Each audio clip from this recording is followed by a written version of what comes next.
The massive war room stretched across half a kilometer, its walls made of pure crystal that showed the stars beyond. Admiral Zexthul stood at the center, his forearms crossed as he looked at the holographic display floating before him. Around him, hundreds of military officers from dozens of different alien species sat in their seats, all waiting for his words. The Keth Moran hegemony controlled 847 star systems. Their ships could travel faster than light. Their weapons could destroy entire planets. For 3,000 years, no enemy had stood against them and survived. Every species they met either joined them willingly or was crushed beneath their military might. "Show me the sector again," Zexthul ordered. His voice carried the authority of someone who had never lost a battle. The hologram shifted, showing a small section of space near the galaxy's outer rim. A yellow star sat at the center, with several small planets orbiting around it. The system looked ordinary, almost boring compared to the massive industrial worlds that made up the heart of the hegemony. "This is the Sol system," reported Captain Vexdal, the intelligence officer. "One star, 8 planets, various moons and asteroids. The third planet from the star contains life. And this is what has our council worried?" Zexthul asked. Several officers laughed at the idea. Captain Vexdal hesitated. "Sir, there are warnings in our oldest archives. Ancient civilizations left records about this region of space. They call it forbidden territory." "What kind of warnings?" Zexthul's tone showed he was not impressed. The captain activated another display. Ancient symbols appeared, carved in stone and metal from dozens of dead civilizations. Despite being written in different languages by different species across thousands of years, they all said similar things. "Stay away from the death world," Vexdal translated. "The creatures there know only violence. They turn everything into weapons. They fight not just to win, but because they enjoy it." More laughter filled the room. Commander Thexmol, leader of the second battle group, stood up. "These are the words of primitive species who probably never left their home planets. What could they possibly know about real warfare?" "The archives also contain technical data," Vexdal continued. "The species living on the third planet call themselves humans.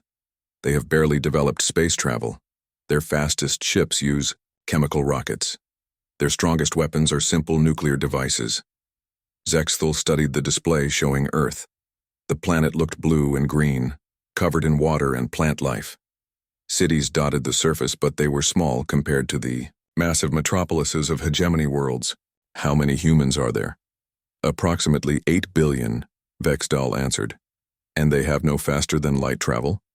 "None that we can detect. They have sent a few small probes to other planets in their system, but nothing beyond that." General Klexnar, the oldest officer in the room, leaned forward. "Admiral, perhaps we should consider the warnings. So many different species across so much time all saying the same thing. Maybe there is truth to their words." The room fell silent. Zexthul's eyes narrowed.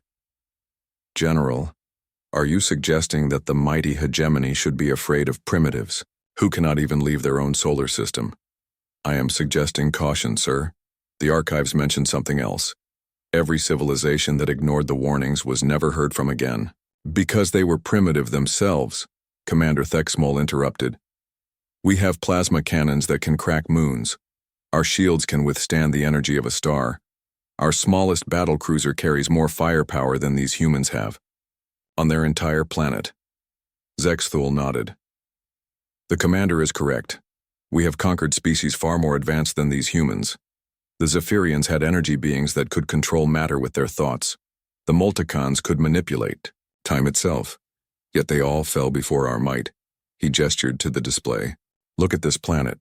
No orbital defenses, no energy shields protecting their major cities, no weapons platforms on their moon. They are defenseless." Captain Vexdal pulled up more data. "Our long-range sensors show they do have some space-based assets. A few small stations orbiting their planet, several primitive satellites, but nothing that could threaten even one of our scout ships." "What about their population centers?" asked Commander Thexmol. "Scattered across the planet's surface. No underground cities, no floating platforms. They live in the open, completely vulnerable to orbital bombardment." Zexthul smiled, showing his sharp teeth. It will be over in hours. We jump into their system, demand surrender, and when they refuse, we demonstrate our power by destroying one of their cities. The rest will submit immediately. And if they don't? General Klexnar asked quietly. Then we destroy them all and take their planet, Zexthul replied without hesitation. Earth sits in a perfect position along several trade routes. Once we remove the native population, we can establish a major base there. The hologram shifted, again showing tactical projections. Red icons represented hegemony ships, while blue dots showed the pathetic human vessels detected in Earth's orbit. We will take the 3rd Expeditionary Fleet, Zexthul announced. 50,000 ships should be more than enough to handle 8 billion primitives. Sir, interrupted Lieutenant Nexvar, 50,000 ships seems excessive for such a week. Target. Zexthul's expression hardened. Lieutenant, are you questioning my tactical judgment? No, sir, I just thought perhaps a smaller force might be sufficient. The hegemony does not send smaller forces, Lieutenant. When we arrive at an enemy system, we want them to see the full might of our empire stretched across their sky. We want them to know that resistance is impossible. Overwhelming force ends wars before they begin. General Klexnar spoke again. Admiral, what if the warnings are true? What if there is something different about these humans? Zexthul turned to face the old general. Then we will discover what makes them special when we dissect their corpses. The hegemony has faced species that could control minds, bend reality, and travel through dimensions. All of them learned the same lesson. No one stands against us and survives. He looked around the room. Prepare the fleet. We leave for the Sol system in 3 standard days. I want every ship armed with full battle loads. Deploy sensor nets around their system before we arrive. Monitor all their communications. When we drop out of hyperspace, I want them to see death itself filling their sky. The officers began to leave, chattering excitedly about the upcoming conquest. Only General Klexnar remained behind. Admiral, he said quietly, I have a bad feeling about this. Zexthul placed one of his 4 hands on the general's shoulder. Old friend, you have fought beside me for 40 years. Have I ever led us into defeat?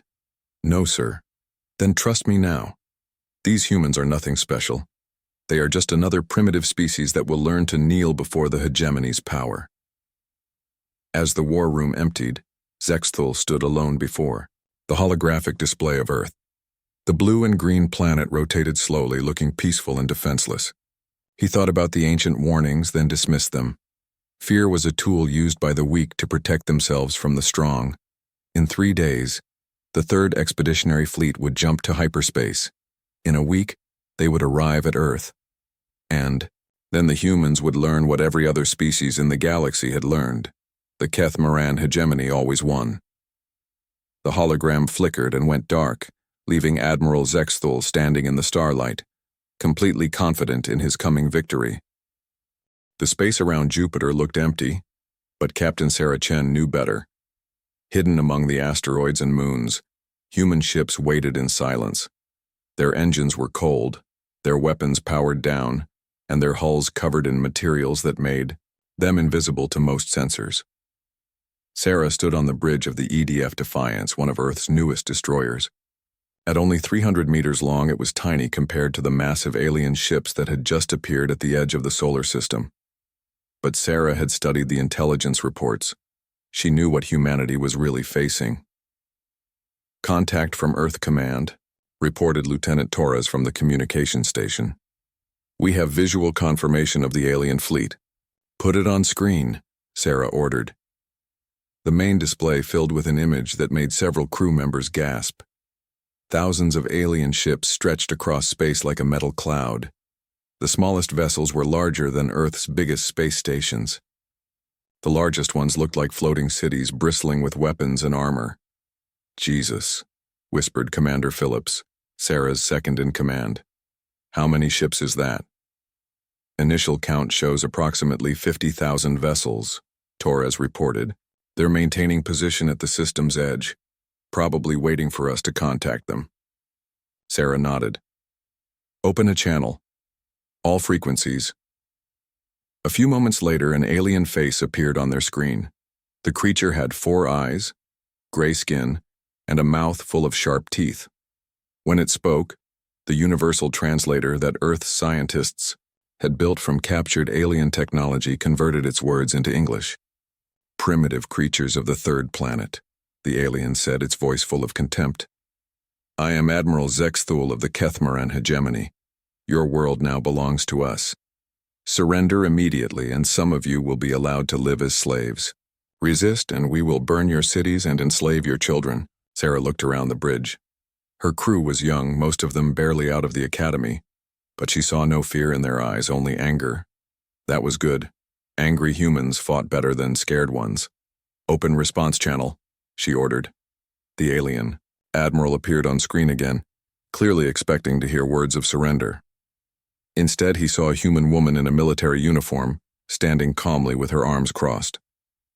"This is Captain Sarah Chen of the Earth Defense Force," she said, her voice clear and steady. "You were warned to stay away from our system. Now I'm giving you one chance to leave. Turn your ships around and go home. You won't get another warning." The alien's 4 eyes widened in shock. Then he began to laugh, a harsh sound that filled the bridge. "You dare to threaten us? Your entire species could not defeat a single one of our battle cruisers." "Maybe," Sarah replied. "But you're about to find out what happens when you mess with humans on their home ground." She cut the transmission and turned to her crew.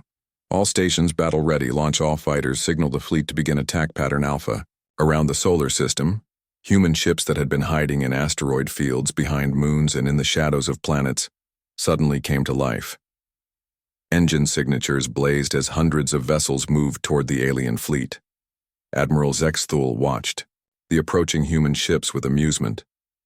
"Look at them," he said to his officers, "like insects flying toward a fire." But his amusement faded as his sensors got a better look at the human vessels. Instead of normal energy weapons, the human ships carried strange devices that his computers could not identify. "Admiral," reported his tactical officer, "the humans are launching projectiles at us, but they're not missiles. They appear to be solid metal objects." "Metal? What kind of weapon is made of metal?" The answer came a few seconds later. The first human kinetic kill vehicle struck a hegemony cruiser at 30% of light speed. The metal rod, no bigger than a telephone pole, punched through the alien ship's shields and armor like they were made of paper. The cruiser exploded in a brilliant flash of light. "Impossible," Zexthul shouted. "Our shields can stop plasma beams and particle cannons." "The projectiles have no energy signature," his tactical officer replied, panic creeping into his voice. "The shields don't recognize them as weapons." More kinetic strikes followed. Human ships fired rod after rod of simple metal, each one accelerated to incredible speeds by magnetic launchers. The alien shields, designed to stop energy weapons, were useless against chunks of metal moving at relativistic velocities. But the humans had more surprises. Sarah Chen's destroyer launched a spread of what looked like nuclear missiles. But when they exploded, instead of releasing heat and radiation, they pumped X-ray lasers that cut through alien armor like a hot knife through butter. "What kind of monsters are these?" Zexthul demanded as another of his ships died. The human fighters were even worse. Instead of trying to fight the massive alien vessels in direct combat, they swarmed around them like angry bees. They targeted sensor arrays, weapon mounts, and engine nacelles with surgical precision. When alien point defense systems tried to stop them, the human pilots did something no civilized species would ever consider. They rammed their fighters directly into the enemy guns, destroying both the fighter and the weapon in massive explosions. "They're killing themselves to damage us," reported the tactical officer. Zexthul watched in horror as human pilots intentionally crashed their ships into his vessels. It was insane. It was barbaric. It was terrifyingly effective. The worst part was the communications his sensors were picking up from the human ships. He expected to hear screams of fear or desperate calls for help. Instead, he heard laughter. The humans were actually enjoying the battle. "This is Reaper Squadron," came one transmission. "We've got a big one lined up for a ram attack. Anyone want to bet I can take out their main gun?" "Tiger base to all fighters," came another. "Remember, aim for the pretty lights. Those are usually something important." Sarah Chen's voice came over the radio, calm and professional. All ships continue attack pattern Alpha. Focus fire on their command vessels. Let's show these aliens how Earth says hello. The battle lasted 6 hours. When it was over, 12 hegemony ships had been destroyed, and 30 more were badly damaged. The human losses were lighter: 1 destroyer, 6 frigates, and 43 fighters. Admiral Zexthul stared at the tactical display in disbelief. His mighty fleet, which had conquered hundreds of worlds, had been hurt by primitives using metal, rods, and suicide attacks.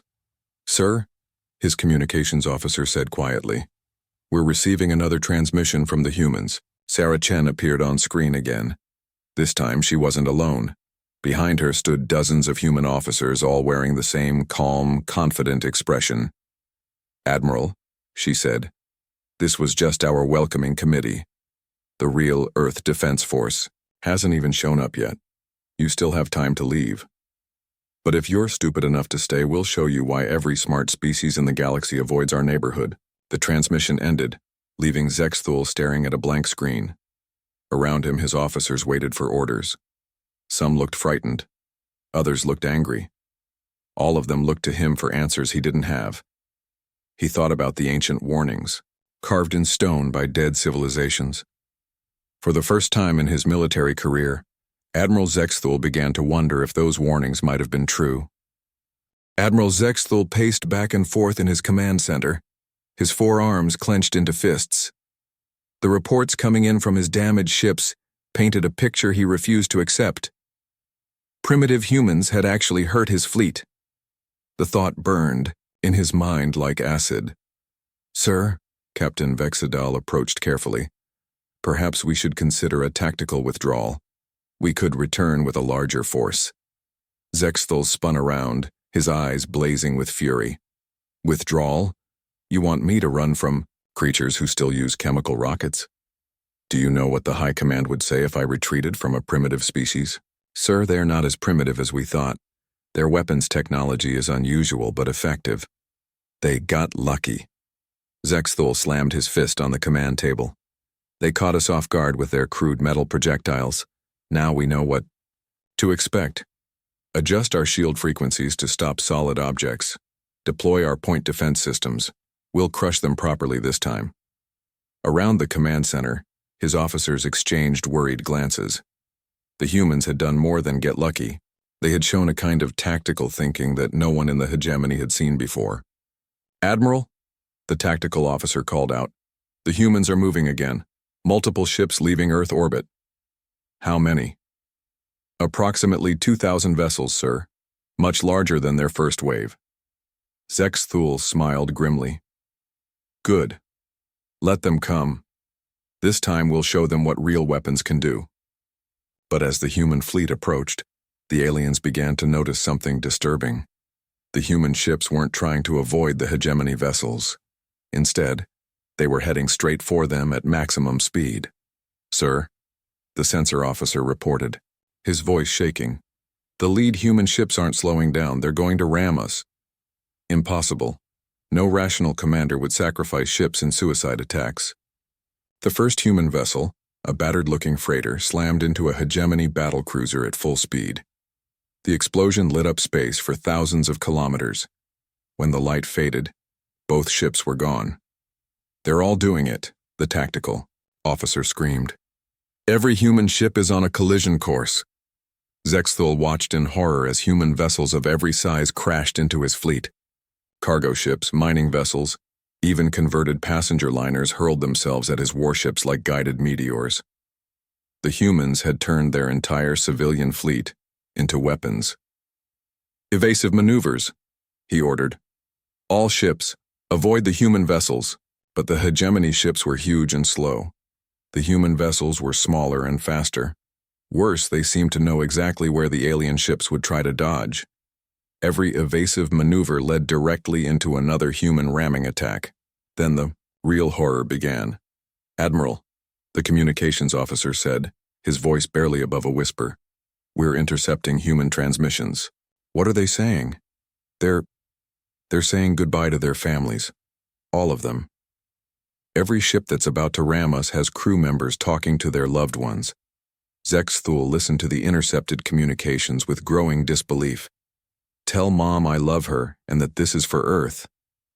Sarah, take care of the kids. Daddy's going to stop the bad aliens. This is Captain Martinez of the freighter Lucky Strike. We're going to ram that big ugly ship in 30 seconds. It's been an honor flying with you all. The humans weren't just sacrificing their ships. They were sacrificing their lives willingly and gladly to hurt the hegemony fleet. What kind of species does this? Zexthul demanded. What kind of creatures throw their lives away so easily? His answer came in the form of more intercepted transmissions.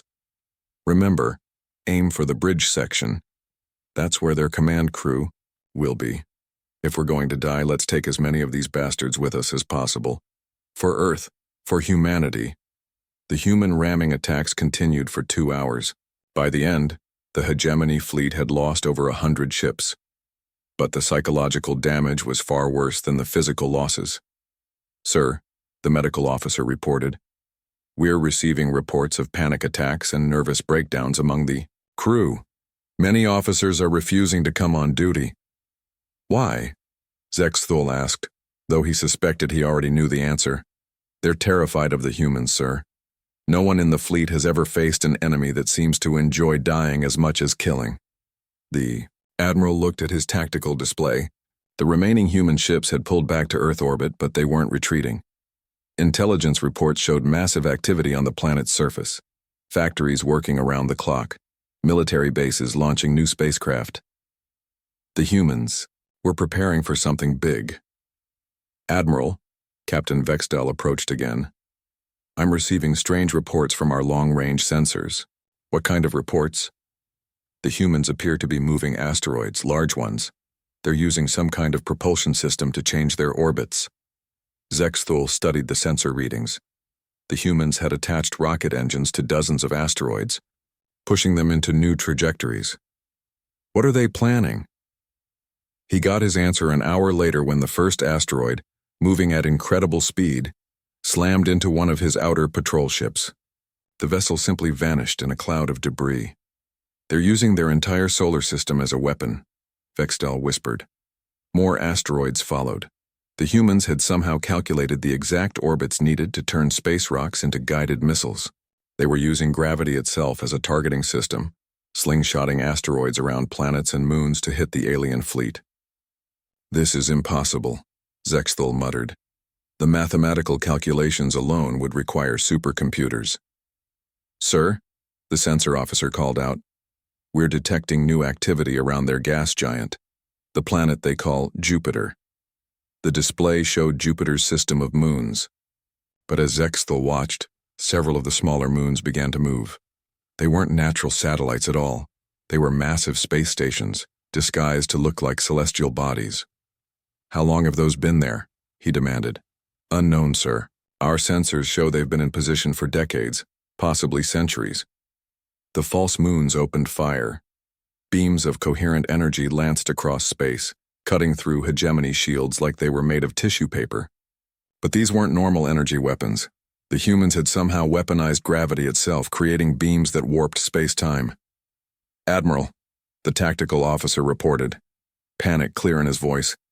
We're losing ships faster than I can count them. The humans have turned their entire solar system into a fortress.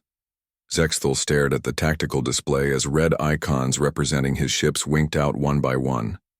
In just a few hours, his mighty fleet had been reduced to half strength by primitives, who supposedly didn't even have faster-than-light travel. Sir, the communications officer interrupted, we're receiving a transmission from Earth. The screen filled with the image of an elderly human man in a military uniform.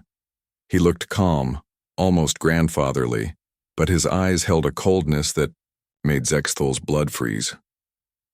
This is Admiral Chen of the Earth Defense Force, the human said. I believe you've met my daughter, Sarah. I wanted to personally thank you for giving us such excellent target practice. It's been years since we've had the chance to test our weapons on live targets. The human paused, his expression never changing. You're probably wondering how we knew you were coming. The truth is, we've been monitoring your communications for months. We speak your language better than you do. We know your tactics, your weaknesses, and your fears. Zexthul felt his heart skip a beat. The humans had been watching them, listening to their private communications. "You see, Admiral," the human continued, "we've been preparing for this day for a very long time. Every human child learns about the day when aliens would come to conquer Earth. We've been ready for you since before you were born." The transmission ended, leaving Zexthul staring at a blank screen. Around him, his command center was in chaos. Officers shouted conflicting reports. Alarms blared warnings about incoming attacks. The smell of fear filled the recycled air. For the first time in his long military career, Admiral Zexthul began to understand what true terror felt like. The humans weren't just defending their planet. They were hunting his fleet like predators, stalking wounded prey. And somewhere in the depths of his mind, a terrible thought began to form. What if the ancient warnings had been right all along? In the deepest bunkers beneath Geneva, General Harrison watched thousands of screens showing the battle raging in Earth's orbit. Each display showed a different part of the carefully planned defense that humanity had been preparing for over 50 years. "Phase 1 complete," reported Colonel Martinez from the Tactical Center. "The aliens have committed their entire fleet to Earth's gravity well." "Casualties?" Harrison asked. "Within acceptable parameters. We've lost approximately 15% of our decoy fleet." Harrison nodded. The ships that had been ramming the alien vessels weren't humanity's real military. They were civilian volunteers, converted freighters, and obsolete military hardware. Their sacrifice had served two purposes. It had fooled the aliens into thinking they were fighting Earth's main defense force, and it had drawn the entire enemy fleet deep into the solar system where they couldn't escape. "Sir," called Lieutenant Park from the communications station, "Admiral Zexthul is requesting reinforcements from his second fleet." "Perfect. How long until they arrive?" "Approximately 6 hours at their current speed." Harrison smiled grimly. 6 hours would give them enough time to spring the real trap. "Begin Phase 2. Activate all hidden installations." Across the solar system, concealed human bases came online. What the aliens had thought was empty space suddenly filled with weapons, platforms, sensor arrays, and massive railgun batteries. The asteroid belt, which had seemed like a random collection of space rocks, revealed itself to be humanity's largest military installation. Admiral Zexthul watched in growing horror as his sensor displays lit up with new contacts. Thousands of human installations that had been invisible just moments before now showed clearly on his screens. "How is this possible?" he demanded. "Our sensors are the most advanced in the galaxy, sir," his science officer replied. "The humans appear to have been using stealth technology that we've never encountered. They've been hiding entire fleets in plain sight. The first salvo from the hidden bases struck the hegemony fleet like a hammer blow. Unlike the crude kinetic weapons from the first wave, these were sophisticated energy weapons that punched through alien shields with terrifying efficiency." But the real surprise came from the Human Cyber Warfare Division. Dr. Sarah Kim, head of Earth's Computer Security Department, had been studying alien technology from captured probes for decades. She knew their computer systems better than the aliens themselves. "Begin electronic infiltration," she ordered her team. Across thousands of human installations, quantum computers began their assault on the alien fleet's electronic systems. Within minutes, hegemony ships found their own computers turning against them. Navigation systems failed. Weapons fired at friendly ships. Life support systems shut down without warning. "Admiral," the tactical officer screamed, "our ships are attacking each other. I can't control them." Zexthul watched helplessly as his own vessels turned their guns on their neighbors. The humans had somehow taken control of his fleet's computer systems. But how was that possible? Hegemony encryption was supposed to be unbreakable. His answer came in the form of a new transmission from Earth. This time, the human on the screen was a young woman with bright eyes and a cheerful smile. "Hi there," she said in perfect Kethmaran, speaking the alien language as if she had been born to it. "I'm Sarah Kim, and I've been having so much fun playing with your computer systems. Did you know that your security protocols have a back door that's been there for over 1,000 years? Really sloppy programming, if you ask me." Zexthul's blood ran cold. The humans had not only learned their language but had discovered vulnerabilities in their most secure systems. Oh, and Admiral Zexthul, the human continued, still smiling brightly. We've been listening to all your communications for months. We know about your secret bases, your supply lines, and your plans to call for reinforcements. In fact, we know your battle plans better than you do. The transmission shifted to show tactical displays that perfectly matched the ones on Zexthul's own ship. The humans had been inside their computer networks the entire time. We also took the liberty of studying your psychology files, Dr. Kim added. Did you know that Kethmorans have an instinctive fear of being trapped in small spaces? And that your species becomes disoriented when exposed to certain sound frequencies? We've been preparing some special surprises just for you.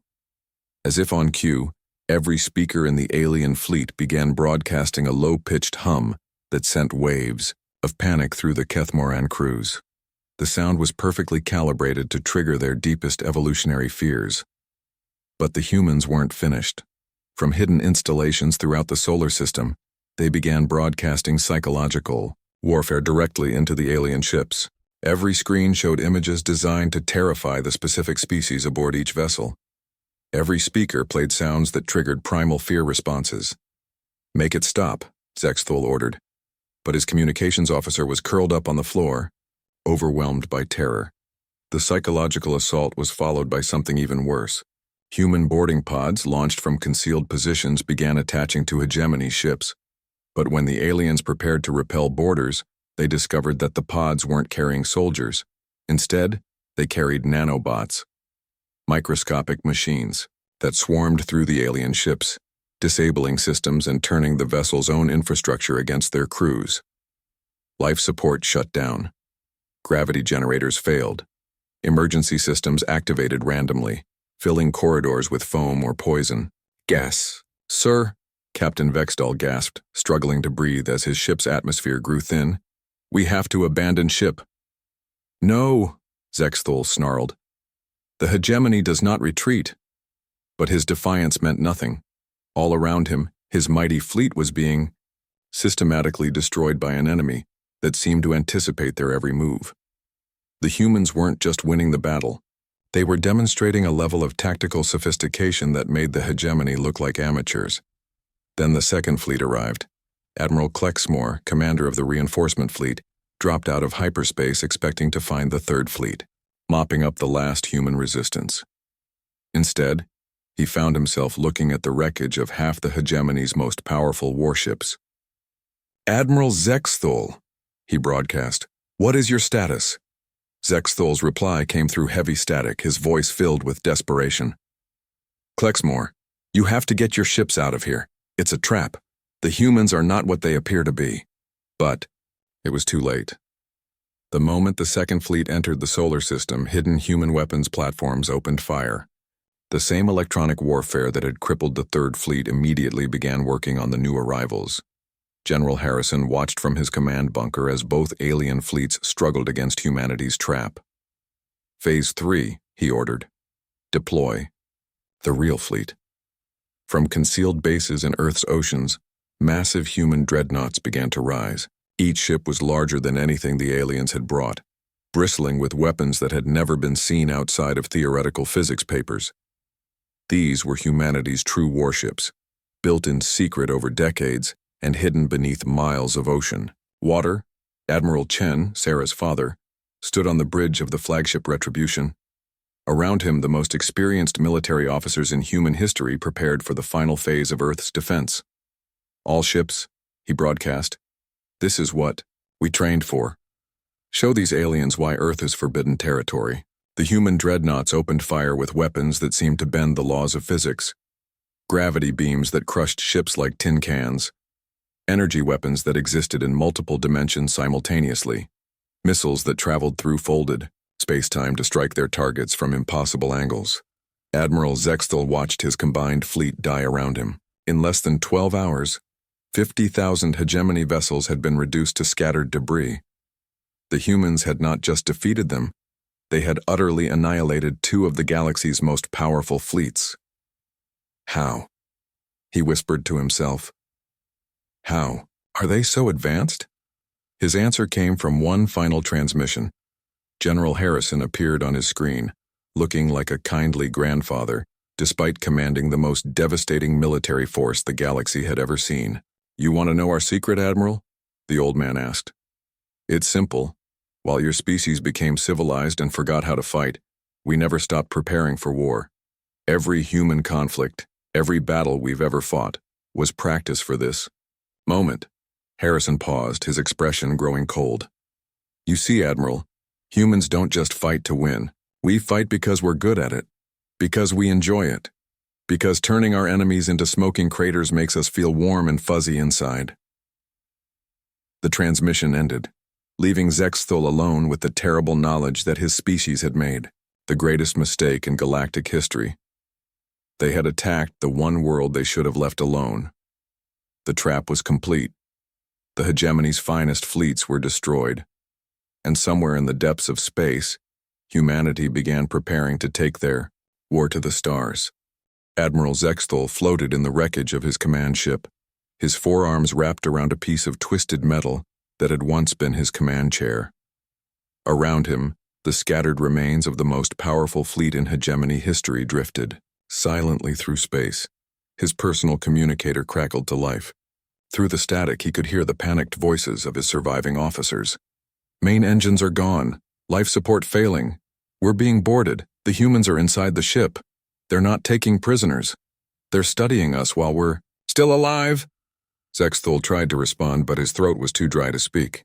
In less than 24 hours, everything he had believed about warfare, about the hegemony's power, about the natural order of the galaxy, had been proven wrong. A shadow fell across his viewport. He looked up to see a human ship approaching. Not one of their massive dreadnoughts, but a smaller vessel that moved with predatory grace. As he watched, it extended mechanical arms that grabbed his ship and pulled it close. The airlock opened with a hiss, and humans in powered armor stepped inside. But these weren't the primitive savages from the intelligence reports. Their armor was more advanced than anything the hegemony possessed, covered in sensors and weapons that seemed to exist beyond normal physics. The lead human removed her helmet, revealing the face of Captain Sarah Chen. She looked at Zexthul without hatred or anger, just professional curiosity.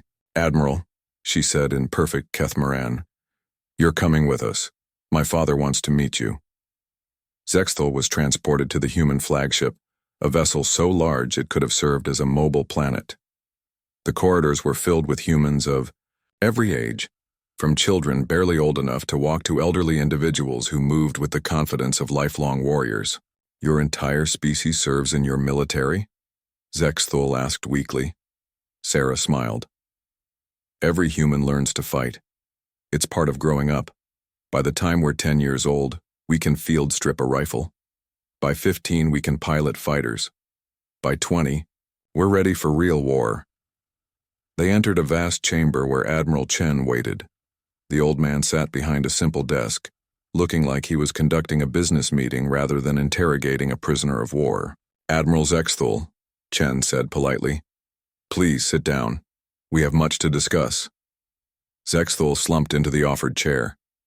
"You're going to torture me for information?" "Torture?" Chen looked genuinely surprised. "Admiral, we've been monitoring your communications for months. We know everything about your fleet, your tactics, your technology, and your empire. We don't need to torture you." He activated a holographic display that showed the entire Kethmaran hegemony. Every world, every ship, every military installation was marked and cataloged. "We know that your homeworld has 3 major cities protected by energy shields. We know that your second battle fleet is stationed at Kepler Station. We know that your emperor is planning to send a punitive expedition to Earth with 500,000 ships." Zexthul stared at the display in horror. The humans knew everything. "How long have you been watching us?" he whispered. "Since you first left your home solar system," Chen replied. "Every time you conquered a new species, some of them escaped. They came to Earth, the one place in the galaxy where refugees could find protection. Over centuries, we've learned about every major civilization in the galaxy." Chen stood and walked to a window that showed Earth in the distance. You see, Admiral, your species made a fundamental error in judgment. You assumed that because we hadn't developed faster than light travel, we were primitive. But the truth is, we didn't need to leave our solar system. Everyone came to us. The display shifted to show hundreds of different alien species living on Earth and its colonies. Every refugee taught us something new. New technologies, new fighting techniques, new ways to kill our enemies. We've had 1,000 years to prepare for this moment. Zexthul felt his remaining hope die. What are you going to do to my people? Chen's expression didn't change. That depends on your emperor.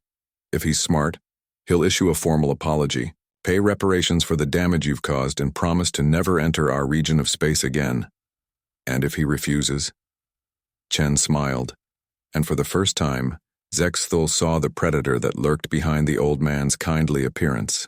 Then we'll show the galaxy why every smart species has been warning people to stay away from Earth. The Admiral was taken to a detention cell, but it wasn't like any prison he had ever seen. The walls were transparent, giving him a perfect view of what was happening outside his window. Human technicians were dissecting the remains of hegemony ships with scientific precision. Every piece of alien technology was being studied, cataloged, and reverse-engineered. But more disturbing were the human soldiers who moved among the wreckage. They weren't acting like victorious warriors. They were acting like excited children who had just received new toys.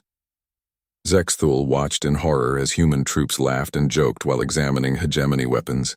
Some of them were taking souvenirs. Others were posing for pictures next to the corpses of his officers. They enjoy this, he muttered to himself. They actually enjoy killing. His cell door opened, and Sarah Chen entered carrying a data pad. "Admiral," she said, "I thought you should know.